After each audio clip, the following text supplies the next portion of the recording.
Предметот има неколку интересни аспекти. Една од причините заради кои што сакам да ви ги изнесам и накусо да ви го елаборирам е тоа што сакам да ги спречам спекулациите во однос на прашањата. Кога е започнат предметот, против кого се води, за какви кривични дела, какви действија, дали е повредена автономијата на универзитетот и во која фаза се наоѓа во моментот. Овој предмет по број на сторители не е голем, затоа што знаете дека впечатливо е за обвинителството за организиран криминал да има вообичаено во своите предмети поголем број на пријавени лица, но сепак се работи за 8 меѓу себе познати, организирани лица, кои што се вработени и поврзани со економскиот факултет. Едниот од нив е управител на бифето на економскиот факултет, едниот е демонстратор на економскиот факултет, а останатите 6 се редовни професори.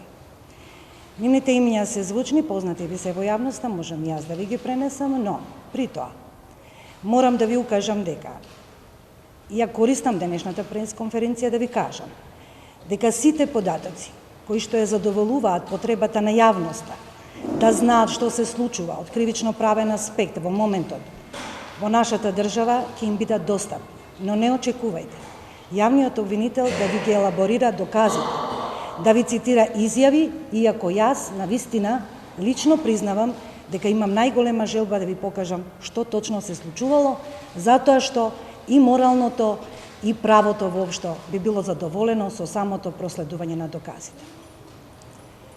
Што се однесува до прашањата кои што се однесуваат на упадот во универзитетот и полициската акција, Законот за високо образование содржи еден член 14 кој во ставот 1 предвидува начело на универзитетот дека просториите и просторот кој што универзитетот го поседува е неповредлив.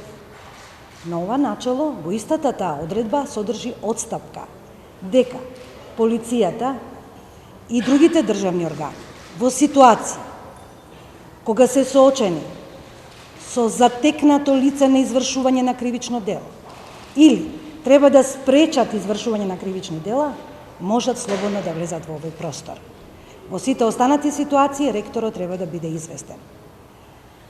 Оваа одредба, која што има своја етиологија и го штити автономниот простор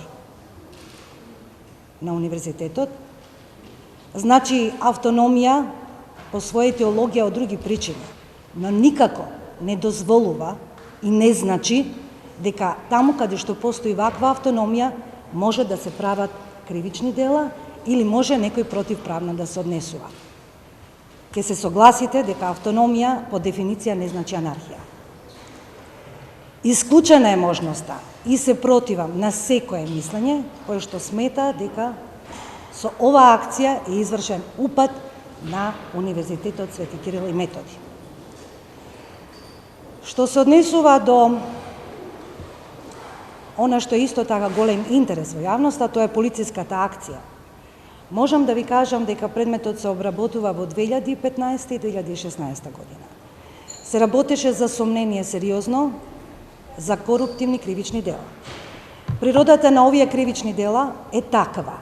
Действијата на извршување се такви што никогаш не се јавни. Тешко се откриваат. Сторителите се кријат. Се работи за интелектуалци и луѓе кои што се во висок општествен ранг на нашето постоење. Тој факт што овие кривични дела по природа се такви што тешко се откриваат, му налагаат на јавниот обвинител да превземе се што му стои како механизам за да ги открие. И од тие причини беа спроведени посебни истражни мерки. Тие посебни истражни мерки резултира, заедно со голем број на други докази, до реализација, односно акција, која што се спроведе критичниот ден, кога професорот Бобек Шуклев беше задржан на паркингот пред просторот на универзитетот. Со целокупниот тек на акцијата раководи јавниот обвинител, но ниту јавниот обвинител не може да знае кога некој ќе побара пари, во кој момент ќе побара да му се донесат и кога тоа ќе биде случај. Така беше и во конкретниот случај. Во оној момент кога действието на кривичното дело беше довршено, јавниот обвинител издаде наредба во рок од половина час да се организира акција за задржување на лицето и превземање на мерки за обезбедување на докази. И таа акција, јас ја користам повторно оваа прилика, за многу можности ќе ја искористам, бидејќи една од ретките прилики на кои што јавно ви се обраќам, но за половина час да организирате акција во која што ќе ги обезбедите на најефикасен и најдобар можен начин доказите, заслужува пофалба, а никако критика. Ниедно човеково право не е нарушено, ниту и законитиот тек на постапката е нарушен со било каква постапка, наредба на јавниот обвинител и на Министерството за внатрешни работи. И јас за ова од се срце им честитам.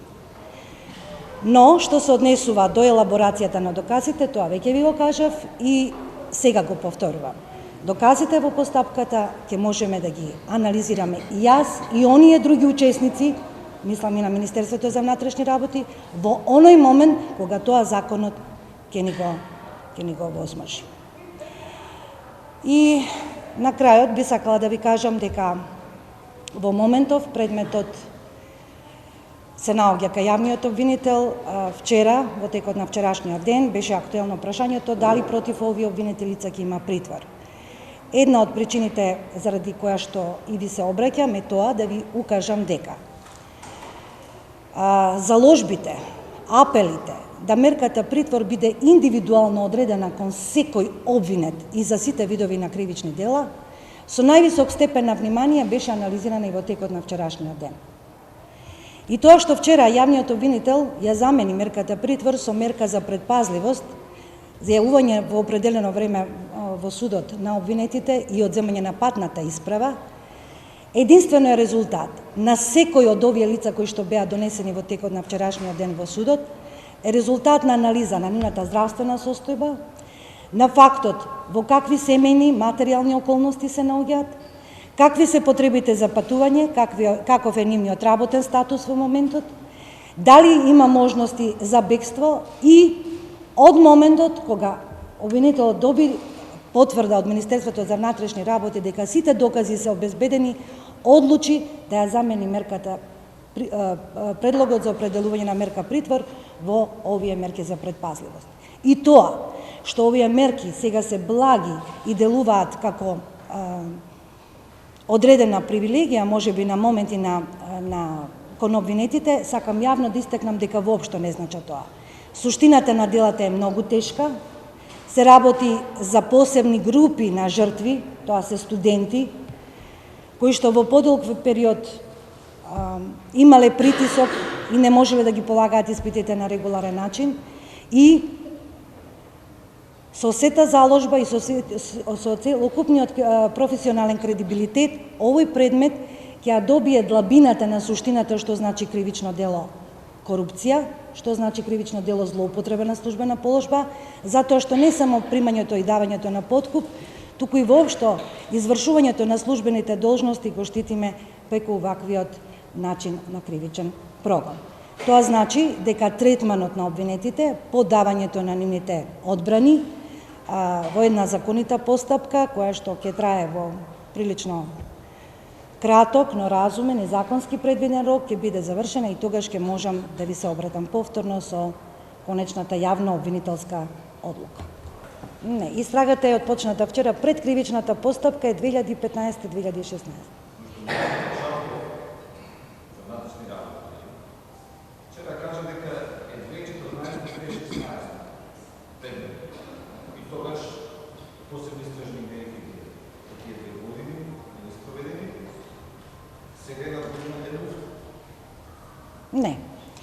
Не е луфта, знаете зашто? Затоа што сознанието до степен на основи на сомнение дека постои вакво кривично дело во кое што треба да се вклучи јавниот обвинител, они го имале во текот на 2014 година, но тогаш немале посебни истражни мерки. А во 2015 година се вклучува јавниот обвинител, кога во законска процедура даден е предлог и добиени се наредби за спроведување на посебни истражни мерки.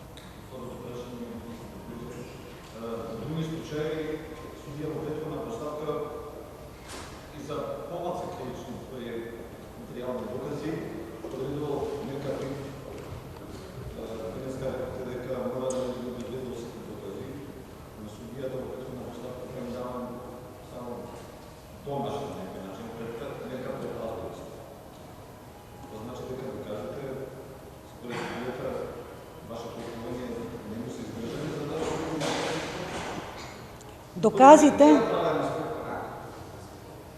како зборувате како граѓани, нели? Да, за впечатокот зборуваме. Значи, доказите со определувањето на мерката притвор, јас верувам дека до сега на сите им е јасно дека немаат многу допирна точка. Притворот се определува ако постои страв од бегство, ако постои страв дека ќе се влијае на текот на тамошниот тек на постапката и ако постои страв дека ќе се повтори кривичното дело. Значи, индивидуалниот пристап, она што ни налага Конвенцијата за човековите права, толку големите апели притворот ретко да се одредува, бара овие три основи да најдете конкретни репери за да можете да ги проверите. А доказите и фактичката состојба треба да ја имате секако за да можете да зборувате за притвор. Доказите во овој предмет, јас верувам дека се многу цврсти и многу ми е жал што законот не ми дава можност јавно да ви ги презентирам. Тогаш вашите прашања не би ни постоеле, се надевам. Не може, затоа што сите докази што се потребни за овој предмет се обезбедени.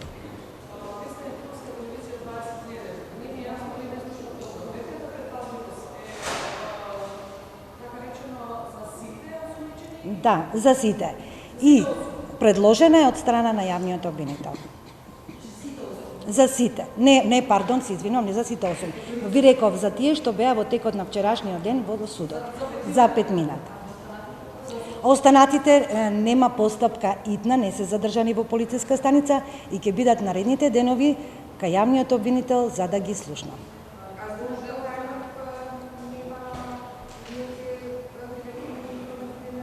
Затоа што степенот на основите на сомнението, длабината на противправните действија не е толкава за да требаше да одлучуваме дали ќе ги задржиме и дали нивното присуство ќе ни биде задолжително. Јас се извинувам, која сте вие?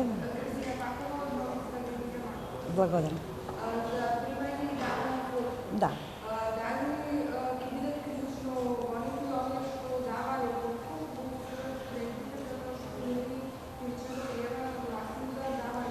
Имаме пријавени и за кривично дело давање на подкуп, затоа што овој подкуп одел преку посредници кои што се вработени на факултетот. Тоа, да, и други учесници. Не е секогаш во оваа ситуација не се работи само за персонален однос помеѓу двајца субјекти, туку имаме еден ланец.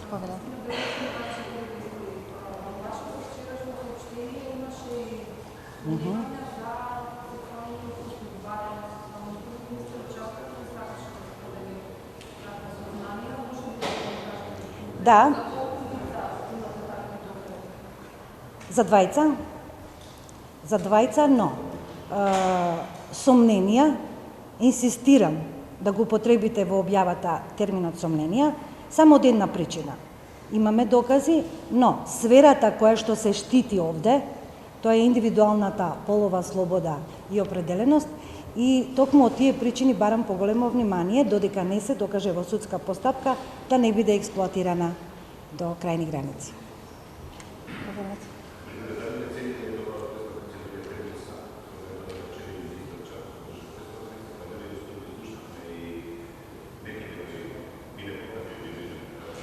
Да, сметам дека е предоцна.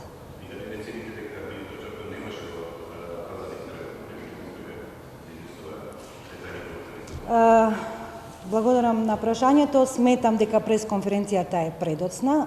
Не е предоцна, но е доцна. Ајде, не бидеме толку строги, ако ми дозволите. Доцна е, значи треба. Јавниот обвинител треба да се обрати за вакви предмети. Јас лично се извинувам за ова, затоа што во ситуации кога се работат за предмети со голем ангажман, јавниот обвинител едноставно, не знам дали сите, но јас не помислив ниту на пресконференција, ниту на потребата да ги изнесам фактите во предметот. Што се однесува до изјавата на министерот, односно пресконференција, вака да ви кажам дека во оној дел каде што Министерството за внатрешни работи учествува во кривичната постапка, раководи со целата постапка јавниот обвинител, но ние делегираме дел од надлежностите. Тие се организираат кого ќе пратат на терен, колку души, во каква екипа и така натаму. Во тој дел министерот може, сметам дека може да се обрати на јавноста, ако веќе е повикан дали таа акција требало да се одвива на таков начин. Што се однесува до другите прашања кои што се поврзани со предметот, пресконференција или изјава може да даде јавниот обвинител затоа што тој е раководител на постапката. Во останатиот дел дали треба или не треба да дава еден министер изјава, јас навистина сметам дека е тоа надвор од обврската за еден јавно обвинителски коментар.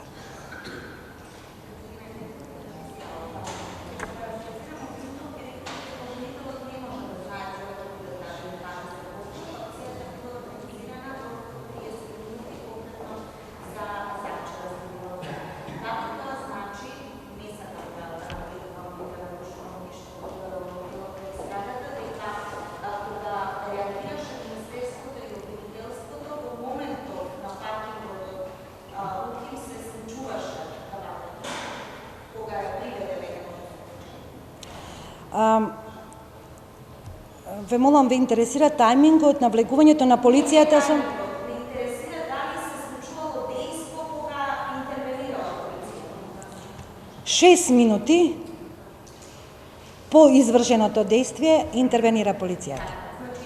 Јас тоа го поздравувам. Знаете, и во најсовремени, да, апсолутно, да, затоа беше интервенцијата. Јас затоа поздравувам, тоа е таков краток тајминг, да, за една интервенција која што по сите светски стандарди навистина заслужува и почит и восхит. Бидејќи вие и за покрупни работи и за покрупни предмети кај што имате поголема опасност по безбедноста да организирате акција е сериозен проблем, но и во ваква ситуација да обезбедите лице за толку кратко време, мислам дека е голем успех. Полициски.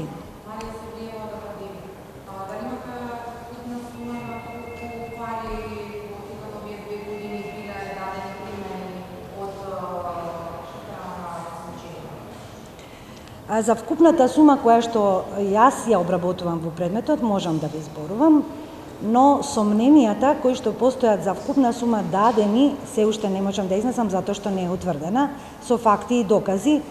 Постојат искажувања кои што од студенти кои што доаѓаат во јавното обвинителство, но тие не ни се докажани. А овде се работи за сума од 2800 евра. Да, затоа што на еден професор, ме прашавте за вкупна сума, нели? 1000 евра е најдено во текот на извршувањето на акцијата, 1000 евра тврдиме дека е дадено пред тоа. Не, за повеќе. Вкупно ме прашавте, така, нели? Да, додека траела акцијата. Да. Не. На паркингот е 1000 евра. Ме прашавте, прашањето беше, ако ве разбрав, колку вкупно, нели? Така ви одговор. Имаме сомненија, тоа ќе го провериме дополнително за тие лица, затоа што досијата се одземени во фаза на претресот, но тие лица за досијата треба да ги обработиме за да видиме што се случувало во нивните предмети. Да, има сомненија има, но сомненија. Јас преферирам да ви зборувам кога зборувам на пресконференција за нешто за што имам докази, но морам да ги истакнам и сомненија.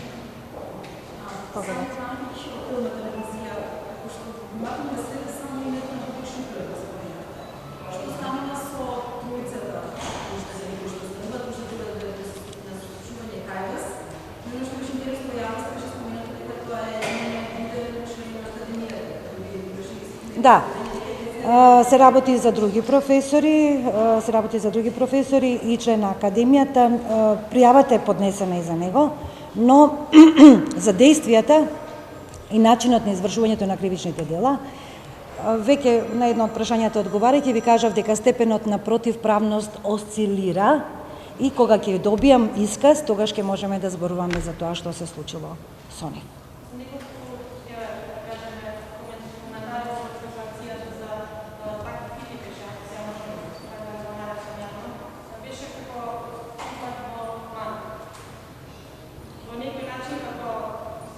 Прашањето ви е да го коментирам коментарот? Не, за жал, не. Не би си дозволила, не е професионално, јас сум сепак јавен обвинител.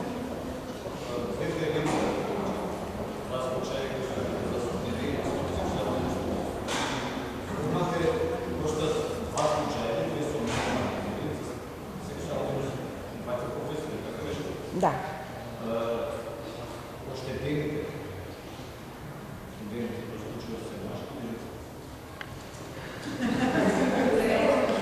Тоа се лица со прикриен идентитет. Тоа се лица со прикриен идентитет. Undercover.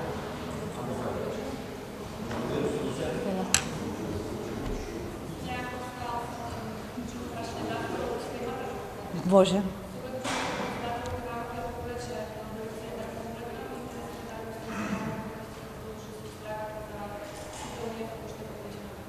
Тоа ќе го прашате основното јавно обвинителство, јас сум во основното јавно обвинителство за организиран криминал. Значи, што се однесува до тоа прашање,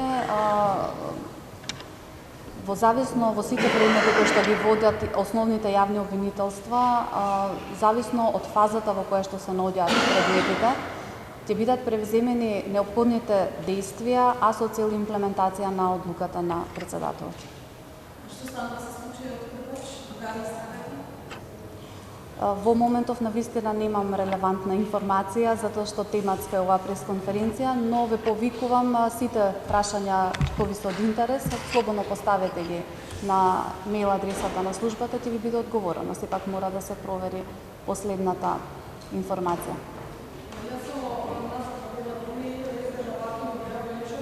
Да, беа. Повелете.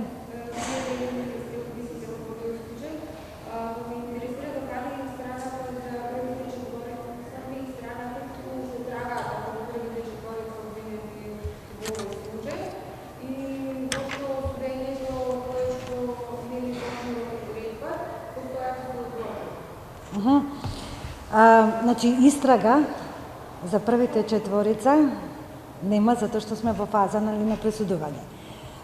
Што се случува со нив? Затоа што обвинението е предадено, стапено во правна сила, за тоа води сметка судијата кој што го води процесот. Зошто се одложува? Затоа што имаме повеќе обвинети кои што сите се на слобода и досега секој од по некоја здравствена причина не се појавува на судењето. Досега тоа беа во главном причините за одлагањето. Ова е судење, знаете, во втор пат повторена постапка и верувам дека по многу репери овој предмет ќе влезе во историјата на македонското судство, но и по тоа дека повторувањето на постапките значи одолговлекување на правдата, одолговлекување на предметите и така натаму. Не, немам таква информација, навистина немам. Се обидов да ја добијам во моментот кога таквиот приговор беше истакнат, но ниту писмо, ниту пак има зошто, затоа што овој предмет, прочем, мислам дека не е ни дел од прислушуваните материјали.